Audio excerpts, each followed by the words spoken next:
Oi, gente! Eu sou a Raquel Minardi, sou professora universitária há quase 14 anos e eu estou fazendo aqui essa temporada de episódios nesse podcast sobre a carreira científica.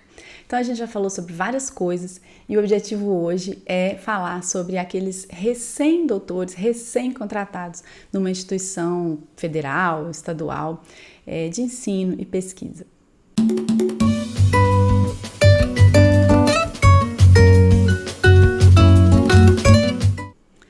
Nossa, que legal, né? Então, assim, você passou aí anos da sua vida estudando muito, se preparando, passou por várias barreiras, várias bancas, né? De TCC, de mestrado, de doutorado, vários concursos e de repente você foi aprovado no concurso público e agora? Então, gente, como eu falei, né? Tem 14 anos que eu estou numa instituição federal, uma grande instituição, né? Que é a UFMG. E eu queria compartilhar um pouquinho dos desafios, das dificuldades dessa fase de recém-contratado. Eu tive também uma experiência muito bacana de convívio com jovens cientistas promissores da Academia Brasileira de Ciências. Eu fui membro afiliado durante 5 anos, desde 2019 a 2023. Agora, em 2024, já não sou mais membro. E eu foi uma convivência assim grande, muito interessante, com muitos colegas recém-contratados do país inteiro. Era mais de 200 pessoas, a gente participou de vários encontros, fizemos muito trabalho juntos.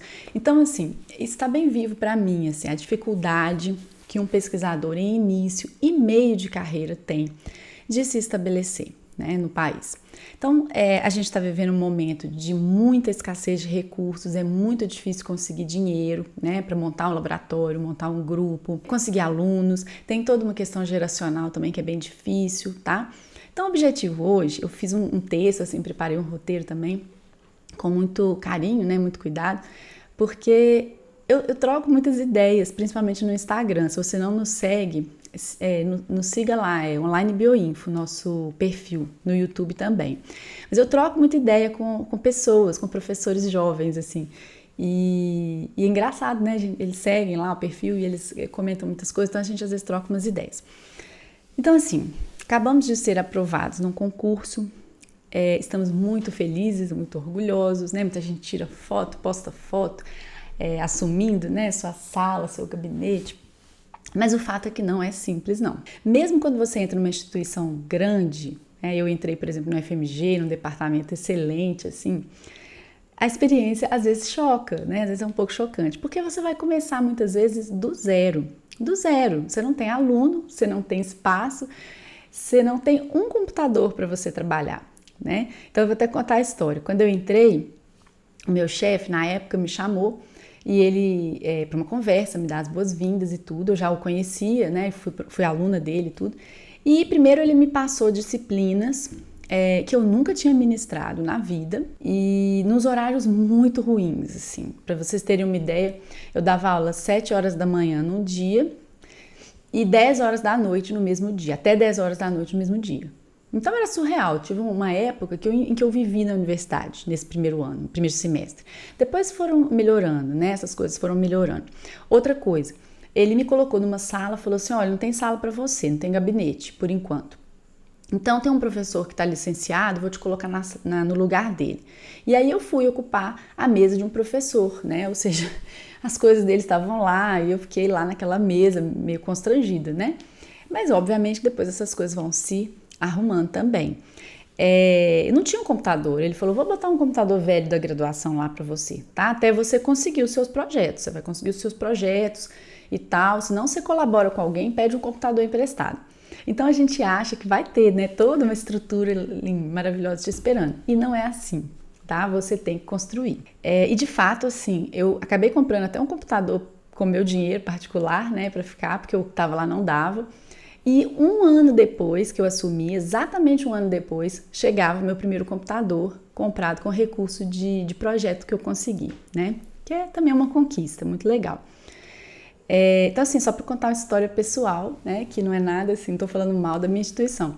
Tô comentando que, às vezes, a ideia que a gente tem e que eu tinha era errada, né? A gente chegava achando que ia ter tudo lá prontinho de mão beijada, e nem sempre. Teve um outro concurso que eu passei no interior, que eu cheguei a assumir, que eu cheguei lá, esse é uma história muito até surreal, né? Eles me deram algumas caixas e falaram assim, olha, tem tudo novo para você. Tem mesa, armário, um gaveteiro, tudo novo e um computador excelente também, zerado, novinho para você. Tá tudo ali na caixa, você se vira. Então eu tive que montar a mesa, montar o computador, montar o armário, né? Era no interior, eu não tinha como pedir ajuda para alguém, assim, né? Então foi assim, tá? Então esteja preparado para construir. E é bom que a gente tem muita energia nessa época também, não é mesmo? Bom, então o que eu vou falar aqui é principalmente para os recém-contratados de 0 a 5 anos de carreira. Nesse período você vai conhecer a dinâmica do seu local de trabalho, conhecer as pessoas, buscar financiamentos, buscar orientandos, né? Para dar início à sua carreira. A gente chama essa fase de pesquisador em início de carreira, né? Em inglês eles chamam de early career, né? E aí você está vislumbrando possíveis caminhos, né, áreas de pesquisa novas que você gostaria, construir a sua carreira, fazer planejamento, traçar estratégias, tá? E obviamente você vai aprender também a começar a administrar a sua vida científica, que sim, ela precisa ser administrada, né? Mas primeira coisa, nesse momento, pode estar preparado, você vai dedicar muito tempo para a preparação das suas aulas. Então, como eu falei, você vai pegar disciplinas novas, muitas vezes que não tem material pronto, você vai querer preparar os seus, vai passar seus dias estudando e preparando aula, tá? E eu, pelo menos, ficava assim, até 10 minutos da aula eu ainda estava preparando aula. Então, a gente tenta preparar com certa antecedência, mas muitas vezes não dá certo. Então, eu vivia para preparar a aula, eu dei aula de cálculo numérico, eu dei aula de umas matérias que eu nunca tinha pensado e foi bacana também para aprender, tá? Mas então os primeiros anos de carreira é isso, você geralmente é pau para toda obra, né? Vai pegar horários ruins. Por exemplo, eu dava aula às sextas, de 6 às 10 da noite para a mesma turma. Eu não tinha filho ainda e tal, era bem complicado, assim, era uma aula que ninguém queria. Então eu pegava, né? Quando a gente vai subindo na carreira, a gente vai conseguindo negociar melhor isso, né? As pessoas mais novas vão pegando isso, novos professores, professores substitutos, simplesmente são pessoas mais jovens mesmo, né? Não tem filhos às vezes, então tem toda uma negociação, isso vai melhorando com o tempo, tá? Levou muito tempo para eu poder propor matérias de meu interesse, né? Optativas de meu interesse e tal, mas isso vem com o tempo, tá? A gente vai conseguindo, tem que tentar, mas tem que ter paciência também. Bom, no primeiro ano eu fiz submissão de projetos para todos os editais que me aceitavam, tá? Então esteja preparado. Entre toda semana no site das FAPs, né, FAPESP, se você estiver em São Paulo, FAPEMIG, etc., CNPq, buscando oportunidades, editais universais, editais na sua área, né, então você vai olhar lá e ver, olha, uma pessoa na minha fase pode submeter para esse edital? Se puder, você submeta, tá?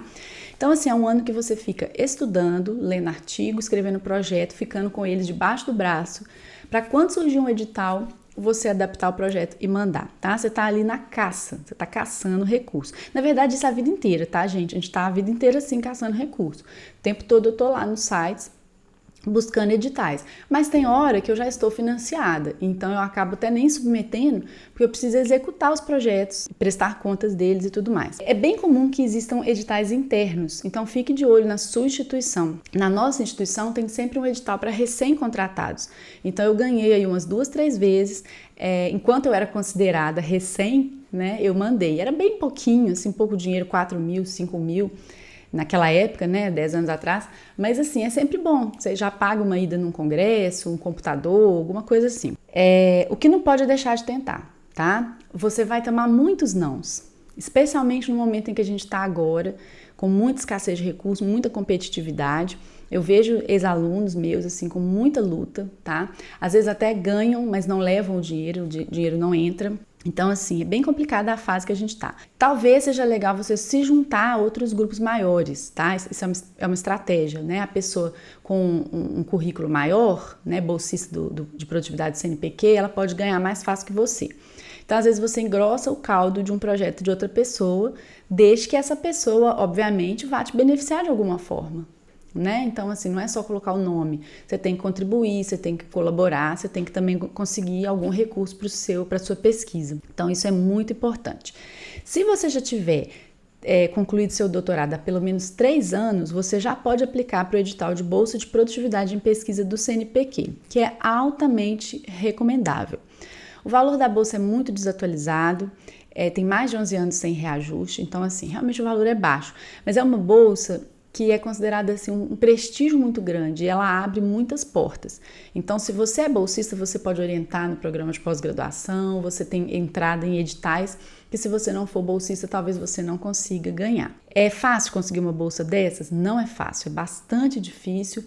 E em uma pesquisa que a gente fez com o pessoal da Academia Brasileira de Ciências, a gente viu que assim, uma fração enorme das pessoas contempladas recebem essa bolsa 10 anos, né, após 10 tentativas. Então, assim, não, é uma coisa que a gente não pode desistir, tem que continuar aplicando todos os anos. Quando você começar a receber os seus primeiros recursos, eu espero que seja breve, você também vai ter um outro problema que não é trivial, que é conseguir espaço físico na instituição, para você criar o seu grupo, a sua sala, o seu laboratório. Não é fácil porque de todas as instituições que eu conheço, todas as pessoas que eu converso falam que não tem espaço, tá? As pessoas brigam muito por salas e espaços. Então é muita negociação, muita política, você vai ter que conseguir um espacinho para você. E isso vai ser mais fácil à medida que você tiver recurso. Então, digamos que você ganhou um projeto, um edital do CNPq, da FAPEMIG, aí você tem condição de comprar aí 4 computadores ou alguma coisa assim. Você precisa de espaço para colocar eles, né, os seus alunos. Então, você já tem 4 alunos, 4 computadores. Então, você vai conversar com a sua chefia, com seus colegas e vai tentar conseguir um espacinho para você e você vai crescendo aí ao longo do tempo, tá? Não é simples, tá? Não é simples. No meu caso, eu entrei no laboratório que já existia, que o professor já estava próximo de se aposentar e tudo mais, e até hoje ele ainda não se aposentou. Então, assim, eu ainda estou num espaço que não é meu, tá? Então, meu grupo ocupa um espaço aí de 40 metros quadrados, é um espaço bom para nós hoje. Oficialmente ele não é meu, né? O grupo de pesquisa eu lidero, mas o espaço ainda não é meu, né? Assim, não está sob a minha responsabilidade. Bom, outro desafio, ser credenciado no programa de pós-graduação. Então, por exemplo, quando eu entrei na universidade, eu tive muito desafio com isso, inclusive algumas vezes até chorei com esse problema, tá? De tanta ansiedade. Porque eu não... existia uma regra, não sei se ela ainda existe, que a gente não podia orientar um doutorando se a gente não tivesse defendido um mestre. E o programa em que eu tinha me credenciado, em que eu queria me credenciar, não tinha mestrado. Então vejam o problema, né? Não tem como eu entrar. Eu não tinha bolsa de produtividade CNPq e no meu departamento as regras ainda estavam sendo atualizadas. Então, em resumo, eu fiquei 4 anos sem poder orientar aluno de pós-graduação. E o que eu fiz? Orientei alunos de outras pessoas. Então, eu fiquei como co-orientadora por 4 anos, trabalhando muito, conseguindo produzir com alunos que não eram meus. Então, eu não tive nenhum aluno concluído em 4 anos de docente. Isso foi muito ruim para mim, tá? Isso é bastante complicado. Depois de um tempo, eu tive uma pessoa que confiou em mim e falou, não, eu vou lá no pró-reitor de pós-graduação, vou conversar com ele, vou dizer, a gente precisa de você, a gente quer que você oriente o doutorado. Então ele me credenciou e eu pude pegar um aluno de doutorado, tá? Então hoje eu nem sei, já defendi muitos alunos, mas no início foi bastante complicado, tá? Eu não consegui me credenciar em nenhum programa. Se a sua instituição não tem pós-graduação, e é bem comum, às vezes você está num campus no interior que não tem, você pode tentar se credenciar em outro programa, numa outra instituição, na sua ou em outra instituição, em outro campus, por exemplo. Então, a gente no programa de pós-graduação em bioinformática, a gente tem vários orientadores que estão em outras instituições. Então, você pode tentar isso sim. Só que tem critérios. Como a CAPES avalia os programas de forma muito detalhada e tal, os programas eles não aceitam pessoas pouco produtivas. Então, você tem que produzir. Tem que dar aulas, tem que, né? Então, tem critérios mínimos para você ser credenciado. Por exemplo, você já tem que estar contratado, né? Você tem que ser docente permanente em algum lugar, né? Então, é também delicado. A gente acha que já vai chegar e já vai ter alunos, né? E não tem. Então, muitas vezes você fica orientando alunos de outras pessoas, colaborando, né, nos projetos de outras pessoas, porque você não consegue os seus próprios alunos. E é bom isso, tá? É estratégico também.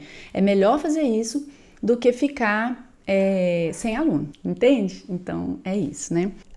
Bom, estratégias diferentes também para conseguir alunos, né? Coisa que eu fiz no passado. Logo que eu entrei na universidade, eu propus a criação de um curso presencial de extensão para atrair pessoas. Então eu fiz por 2 anos esse curso, recebi muitas pessoas, muitos se tornaram meus alunos depois, na pós-graduação, e outros eu até repassei para outros colegas, né? Porque às vezes a área de interesse do aluno não era a minha. Então eu consegui atrair alunos nesses cursos para pós-graduação, né, como um todo. Então isso é muito legal, é uma estratégia muito legal também de você fazer. E aí, gente, assim, igual eu falei, né, os primeiros 5 anos é essa luta, é essa construção, muitos nãos, né? Não adianta pensar que você vai chegar, como é que eles falam? Tem uma coisa engraçada que eles falam, você quer chegar e já sentar na janelinha, né? Normalmente não é assim, você vai sentar nos piores lugares, né? Vai pegar os problemas para resolver e tudo mais, e é normal, tá? Mas vamos dizer ali que depois de 5 anos você já vai estar com alguns alunos, com alguma estrutura, com alguns projetos contemplados, as disciplinas já vão estar mais equacionadas. Você vai ver que começa a ficar mais fácil até dar aula, né? No início os alunos te enrolam muito, você é um professor novinho, muito sem experiência, depois você já está dando as aulas mais tranquilo, né? Já repetiu aquela aula um monte de vezes, né?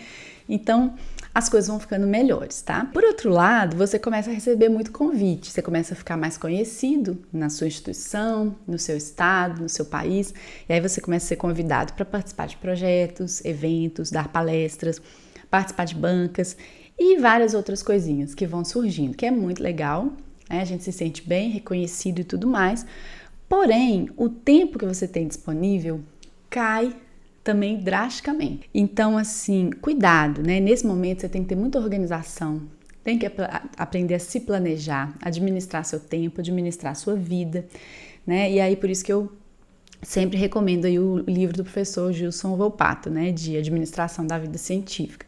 Ele é bem legal, assim. E uma das coisas que a gente vai tendo que aprender também é a selecionar, a ter prioridades.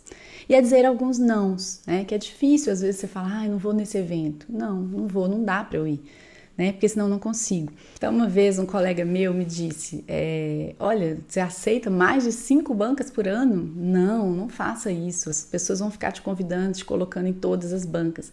Não faça isso. Eu não aceito mais de 8 bancas por ano. Então, assim, a gente vai criando os nossos próprios limites, entendendo, né, aquilo que é possível, que é viável e aquilo que não é. E eu, particularmente, ainda tive essa questão, né, que após 4 anos de contratada, eu fui mãe. Então, é impossível dizer que não influencia, né? Então, a gente começa a falar muitos nãos para viagens, né, eventos fora, e eventos fora do horário também, né? Que a gente precisa fora do horário, a gente tem um outro turno de trabalho também. Então, assim, é muito importante a gente ir ganhando essa experiência, trocando experiência com pessoas mais velhas, né, mais experientes também.